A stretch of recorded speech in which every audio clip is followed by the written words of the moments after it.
দীর্ঘদিনের প্রচেষ্টায় নিজস্ব ডিজাইনে জ্বালানিবিহীন পরিবেশ বান্ধব বাইক তৈরি করেছেন একজন সরকারি চাকরিজীবী। বর্তমানে তার এই বাইকটি এতটাই জনপ্রিয়তা অর্জন করেছে যে তা দেখার জন্য প্রতিদিনই মানুষের আগ্রহ বাড়ছে। আকর্ষণীয় এই বাইকটির উদ্যোক্তা ইফতেখার আলম মাসুদ, যিনি একটি দুর্ঘটনার পর উপলব্ধি করেন তার চলাচলের জন্য এমন একটি বাইক দরকার যা তার চলাচলে সহায়ক হবে। এই ভাবনা থেকে দীর্ঘদিনের চেষ্টায় তৈরি করেন এই বাইকটি। মাসুদ রানার বাইকটি তৈরি করতে সময় লেগেছে প্রায় 1.5 বছর। তবে বাইকটি চালাতে কোনো টাকাই খরচ হয় না তার, কারণ এটি ব্যাটারি চালিত একটি বাইক। শুধু তাই নয়, বাইকটিতে লাগানো হয়েছে একটি ডায়নামো। এই ডায়নামোর মাধ্যমে চার্জ হয় ব্যাটারি, আর তা দিয়েই চলে বাইকটি। ফলে আলাদা করে ব্যাটারিতে কোনো চার্জের প্রয়োজন পড়ে না। ফলে কোনো টাকাই খরচ হয় না তার বাইকটি চালাতে। তবে বাইকটি নিজের জন্য তৈরি করলেও মানুষের আগ্রহ দেখে পুলকিত এর উদ্যোক্তা। পৃষ্ঠপোষকতা পেলে বাণিজ্যিকভাবে এটি তৈরিতে তার আগ্রহ রয়েছে। আমি একবার সড়ক দুর্ঘটনায় মোটামুটি আমার পায়ের অনেক ক্ষতিগ্রস্ত হয়, মেজর অপারেশন করতে হয়। যখন 2 বছর হয়ে গেল আমি দাঁড়াতে পারতেছি না, তখনই মনের মধ্যে একটা আরও মোটামুটি একটা অনিশ্চিত হয়ে গেল যে আসলে কি আমি হাঁটতে পারবো। কারণ তখন সেই সময়টা পর্যন্ত আমার পায়ে কোনো বোধশক্তি ছিল না। আমাকে অবশ্যই একদিন না একদিন সুস্থ করবেন।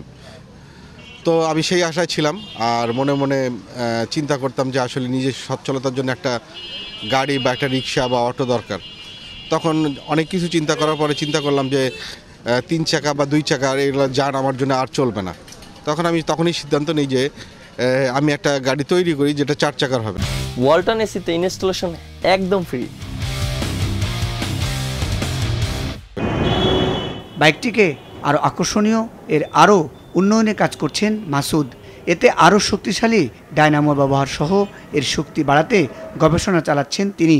বর্তমানে বাইকটি 60 কিলোমিটার স্পিডে চলতে পারলেও এটিকে 90 থেকে 100 কিলোমিটার স্পিডে চালানোর কাজ চলছে বলে জানান এর আবিষ্কারক মাসুদ। পূর্বে আমাকে লোকগুলো কতগুলো পাগল ভাবছিল যে এর পা গেছে, মাথাটা বুঝে নষ্ট হয়ে গেছে, এখন যে কি করবে বোঝা মুশকিল। তখন কারণ গ্যারেজে বসে থাকতাম আর চিন্তা ভাবনা করতাম যে এটা কি করব কি না করব। আমার কলিগরা আমাকে বলতো যে এটা পাগল, উন্মাদ হয়ে গেছে। তারপরে যখন এখন তাদের সামনে গাড়ি চালাই, আমি দিব্যি ঘুরে বেড়াই, আর তারা হাসে আর আমার দিকে দেখে, বলে যে আসলেও না, মাসুদ একটা কাজ করছে। মাসুদ রানার দীর্ঘ প্রচেষ্টায় বাইকটি এতটাই আকর্ষণীয় যে তা সাধারণ মানুষের নজর কেড়েছে। তাই এক নজর দেখার ও বাইকটি সম্বন্ধে জানার আগ্রহ অনেকের। Automatically self charging. গাড়িটা অবাক করা কাহিনী। তা গাড়িটা দেখে মনে হচ্ছে যে কারো অপছন্দ হবে না। বাইকটি পরিবেশ বান্ধব, খরচবিহীন হওয়ায় এর প্রতি চাহিদা রয়েছে অনেকের। বাইকটি সহজলভ্য ও বাজারজাত করা গেলে অনেকেই এর সুবিধা পাবে বলে মনে করেন। এটা হচ্ছে নিজের চার্জ নিজেই তৈরি করে, পাশাপাশি অনেক সাশ্রয়ী। উনি চাইলে বাজারজাত করতে পারে, কেনার কাস্টমারও পাওয়া যাবে। যদি গাড়ি রংপুরে এরকম গাড়ি যদি উনি আরও 10-15টা ছাড়তে পারে, তাহলে রংপুরের আমাদের একটা উন্নয়ন, মানে একটা গর্ব হবে। ইফতেখার আলম মাসুদ রংপুর নগরীর কালীপাড়ার বাসিন্দা। তিনি নেস্কো গ্রুপের একজন কর্মী।